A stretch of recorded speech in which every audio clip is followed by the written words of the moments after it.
Alright, I made this fish loop.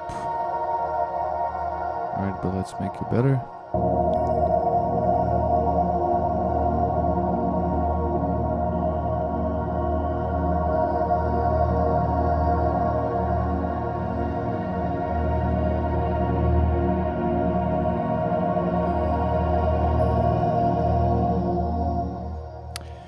Okay, the source file or source material for this was this, man.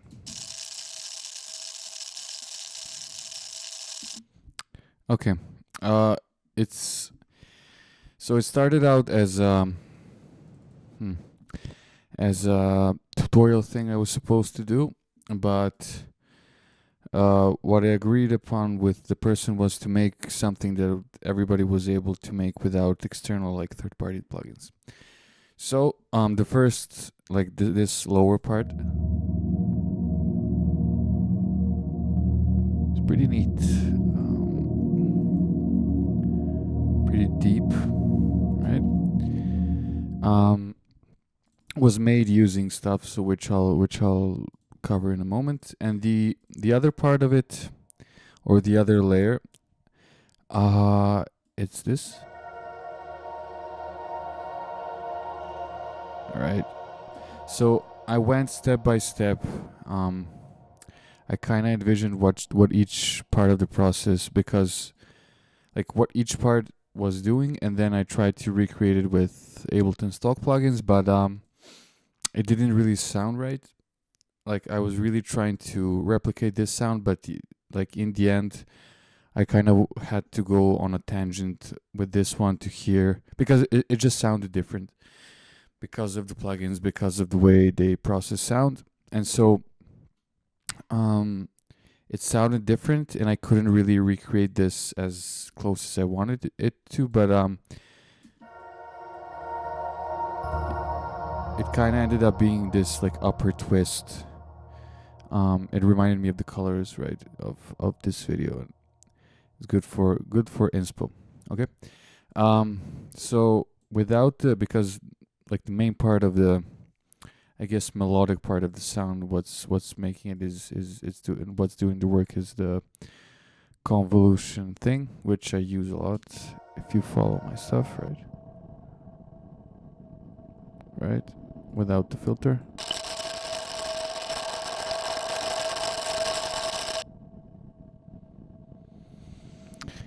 And with the thing, right?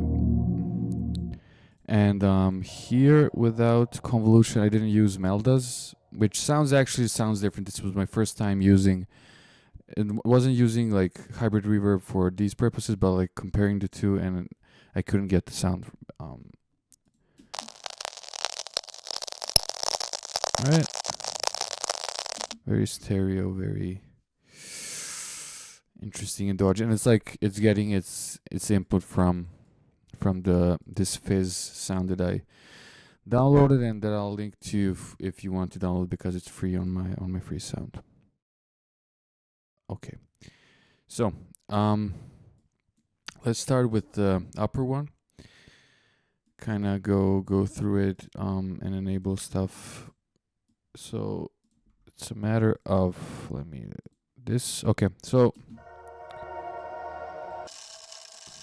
here the brower motion is doing, I guess, and what I started to do, or at least try to do with it, it was like, it makes it stereo.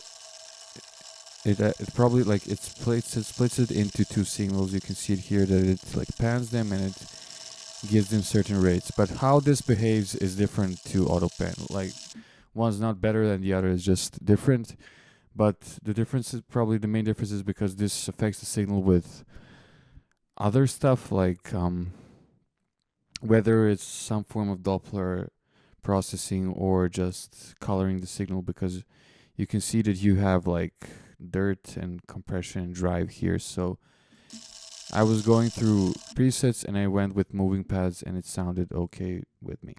Right here, let's, without, it's probably even better if I do them but side by side.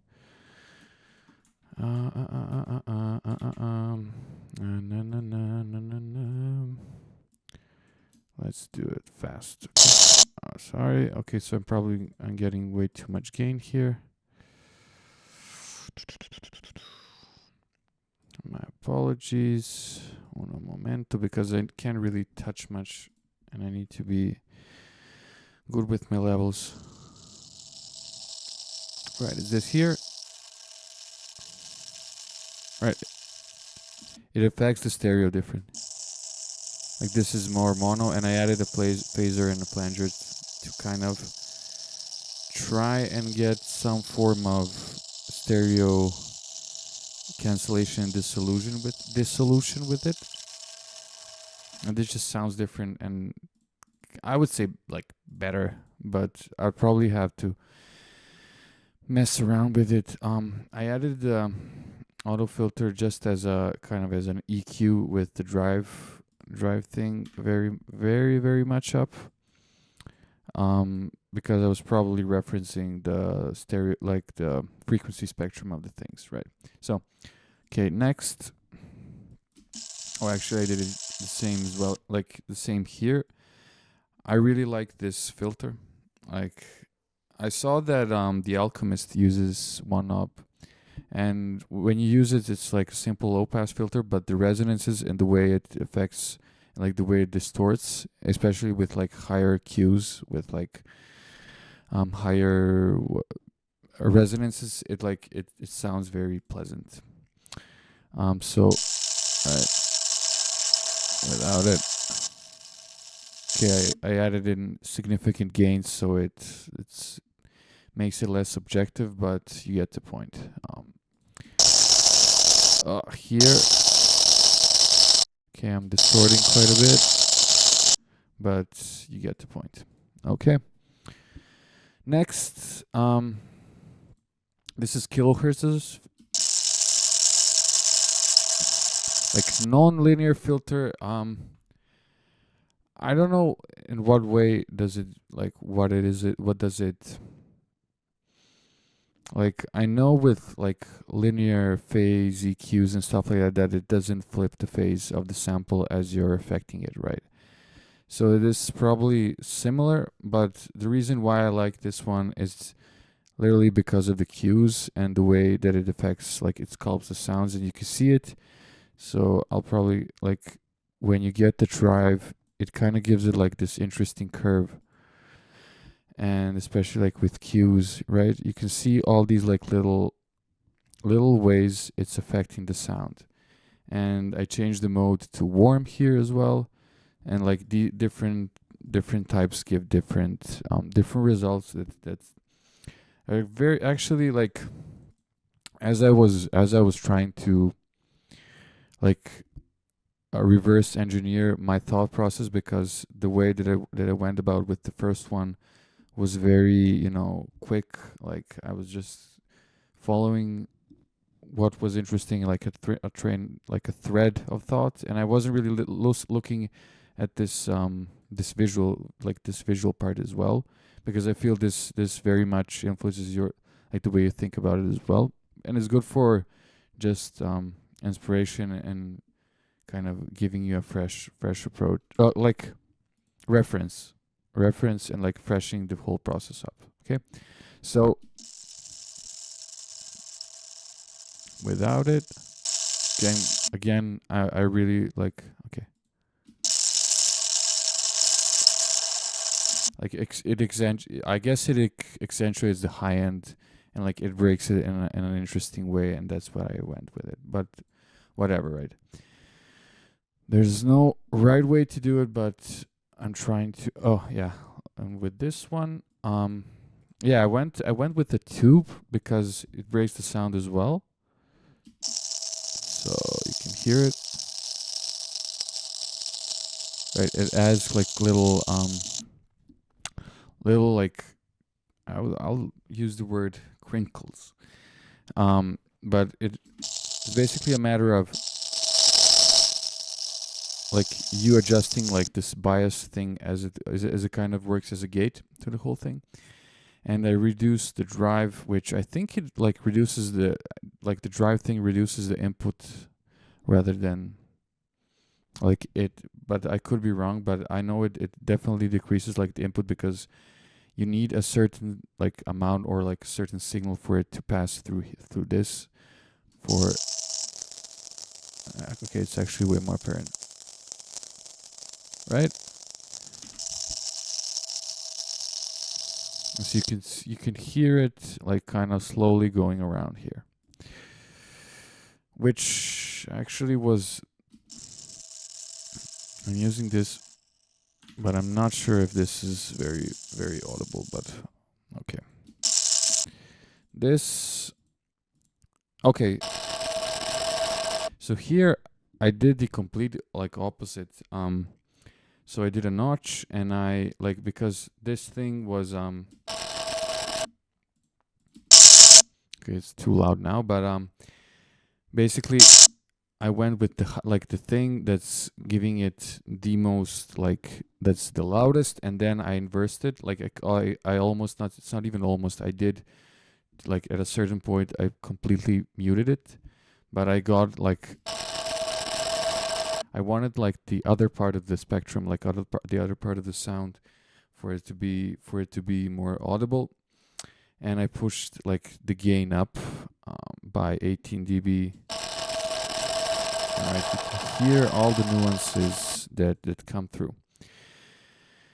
And in the end, it's like I performed it here. Like perform it literally by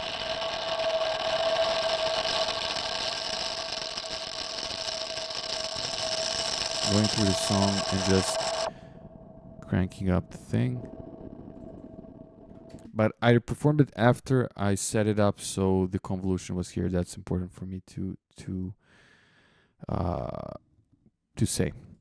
And then here I went with, okay, gain, less gain, more movement. Let me listen to. But here it's set to a doubler, so it doubles, I guess, doubles the signal, but it makes them, like it offsets them by probably this amount, and then it gives it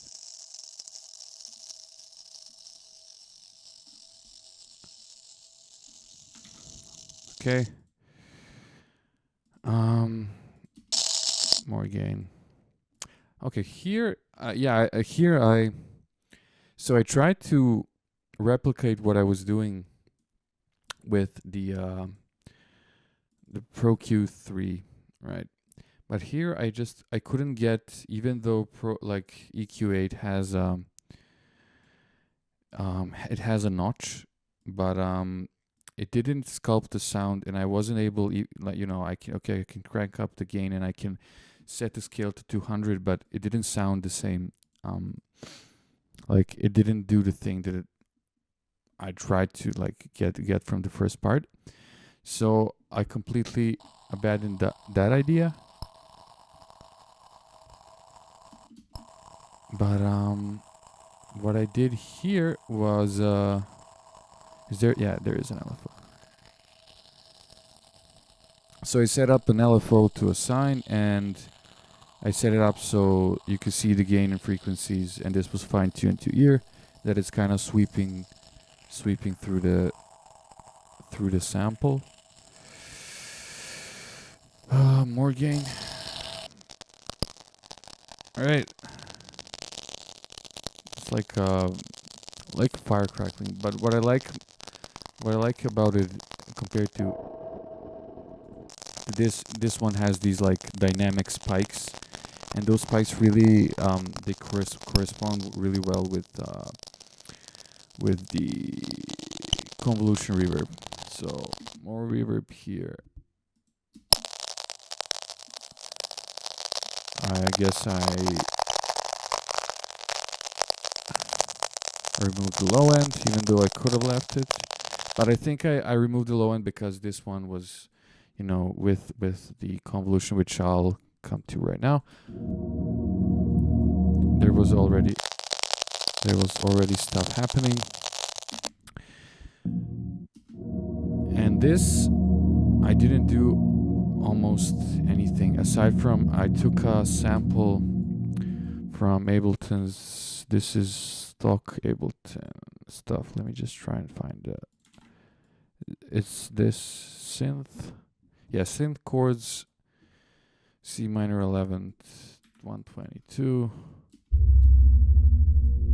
Yeah, I mean, you can even do that, but un momento, va.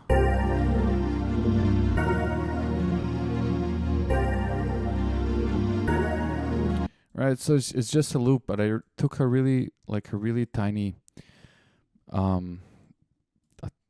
mean, I took a melodic section that you can hear, and this is like a single chord, I think. And I removed some of the like very, very top end from it.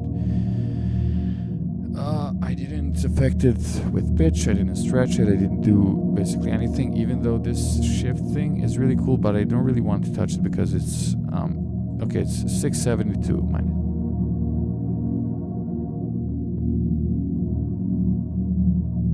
Right, you can like give it like an internal EQ type of thing and like make her like a curve that's sweeping through it, so that's really cool. And I saturated it here for tone or whatever, but I went through convolution, at least Melda's convolution here, quite a few times, so I don't think there's much need, even though I'm finding new applicabilities of it every day, man.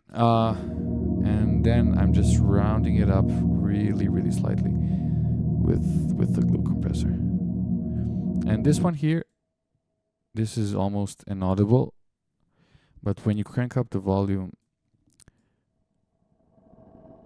it's the dry signal from this thing, and it cuts through actually at certain points.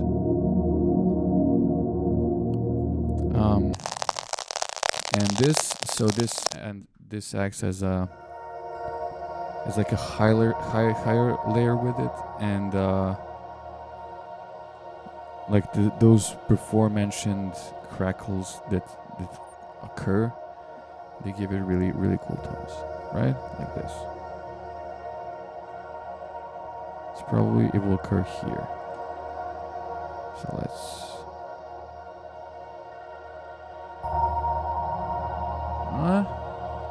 Not bad, right?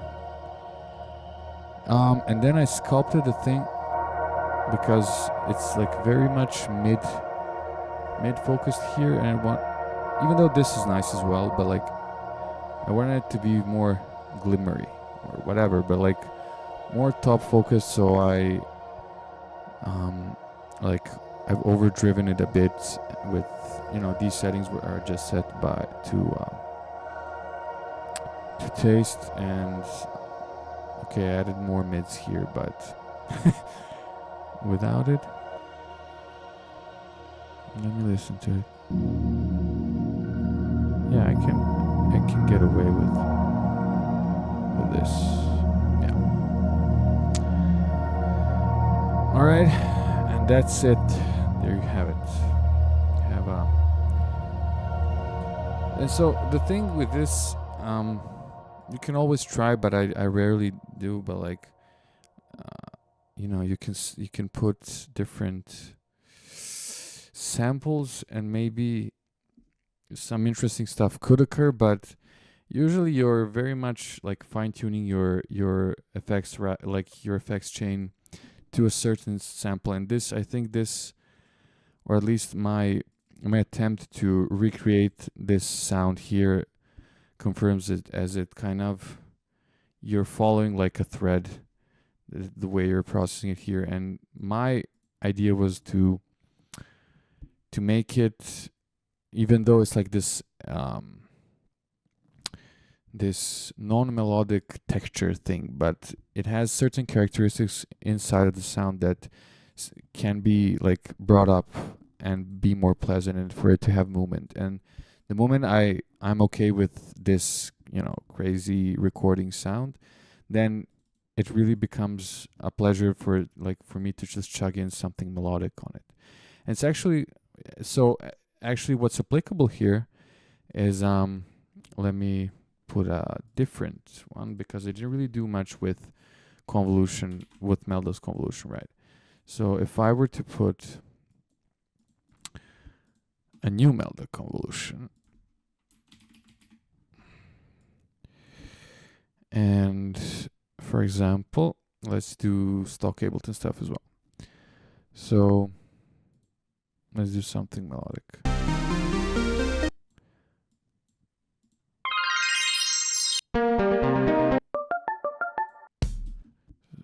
These are just not really, a bit cheesy, man. Yeah, okay, let's go with the cheesiest one possible. Oh, this is so I need sounds. No, how to samples.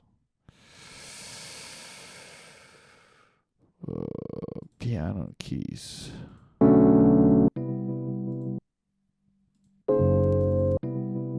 Yeah, this is like Cool and the Gang song, right? So this one, actually we can do it like this. This is super clean. And put that to max. And no, I don't want.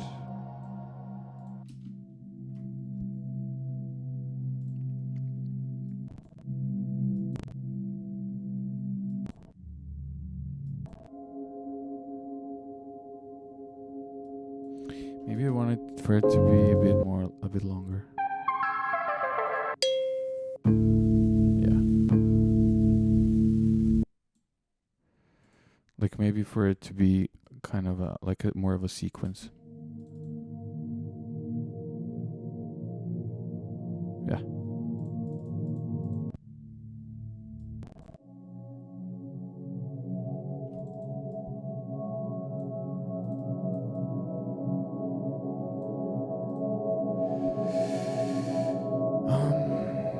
And then let's do the same here, but use hybrid reverb, right? Like let's follow the same drill, but okay, this one is pitched, right? So I want it to be maybe 50.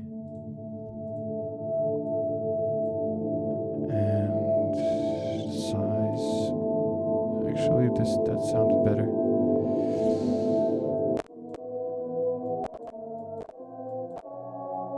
Yeah, that's the problem.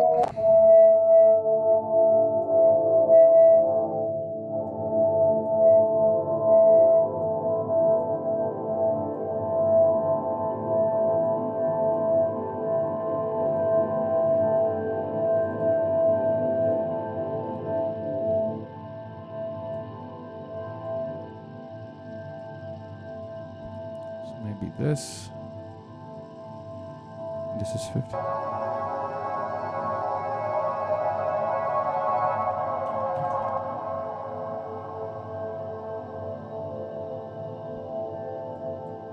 Yeah. Yeah, this could definitely work. But you can hear it's actually with this iteration you can hear the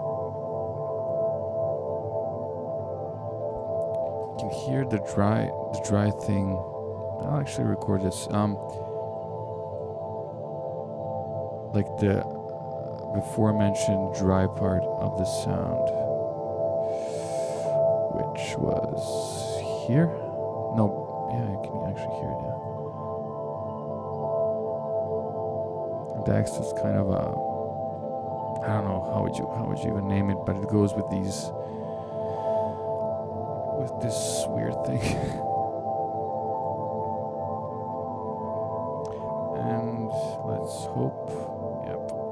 Okay, I'll leave it at this. Have a nice day.